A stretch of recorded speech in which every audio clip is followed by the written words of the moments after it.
Salut à tous et bienvenue sur Capsule Key pour une nouvelle vidéo où l'on va s'intéresser au chevalier Shiryu du manga Saint Seiya, donc les chevaliers du Zodiaque. Avant de parler de la scène culte que j'ai choisie, je vais d'abord vous parler des caractéristiques de ce chevalier remarquable. J'en profite pour vous encourager à mettre un pouce bleu et à vous abonner si ce n'est pas encore fait. Donc en cherchant la traduction du terme japonais Shiryu, on obtient chevalier violet. C'est pas pour autant qu'il s'agit d'une fille. Faut pas se tromper comme ça a été fait lors des doublages d'un autre chevalier, Shun. En effet, dans les premiers épisodes de 1 à 5, Shun a été doublé par une voix féminine, puis par une voix masculine à partir de l'épisode 6. C'était peut-être à cause de son armure rose et de ses cheveux verts. Mais bref, revenons à notre sujet.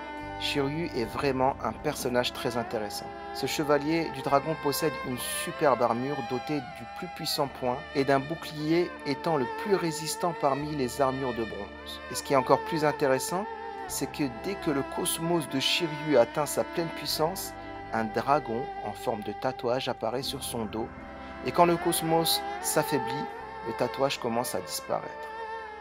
La griffe du dragon est positionnée juste au niveau de son cœur, et c'est là que se trouve son point faible. Alors quelle est l'histoire de Shiryu? Comme tous les chevaliers de bronze, Shiryu est orphelin, et à l'âge de 8 ans, il est envoyé en Chine pendant 6 ans, aux fameux 5 pics de Rosanne. Là-bas, il sera entraîné par le vieux maître Doko, qui est en réalité le chevalier d'or de la balance. Il ne faut pas oublier que le vieux maître a 261 ans. Certains le comparent au maître Yoda, et c'est sûrement un hommage à Star Wars. Grâce à la pédagogie du vieux maître et à l'exercice de la méditation, Shiryu va atteindre le degré de l'harmonie et réussira à inverser le courant de la cascade de Rosanne. Pour moi, il s'agit là de l'une des plus belles et des plus remarquables scènes de Saint Seiya. Je vais vous dire pourquoi. La scène est extrêmement puissante. Shiryu a réussi à inverser le courant de la cascade. C'est de l'ordre de l'impossible. Et c'est là que j'y vois une métaphore, donc une métaphore de la vie. Des fois, tu te dis que tu n'arriveras jamais à atteindre un but, jamais à réussir quelque chose, ou tout simplement à changer le cours des choses. Les autres réussissent, mais toi, tu ne te sens pas capable.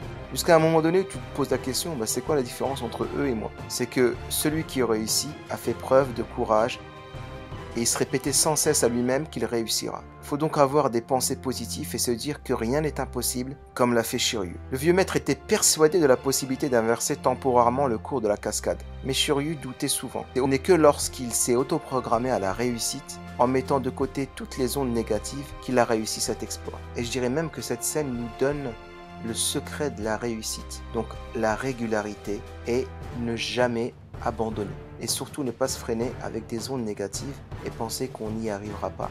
Tout est possible. Merci et à bientôt. N'oubliez pas de vous abonner et de partager cette vidéo dans les réseaux sociaux.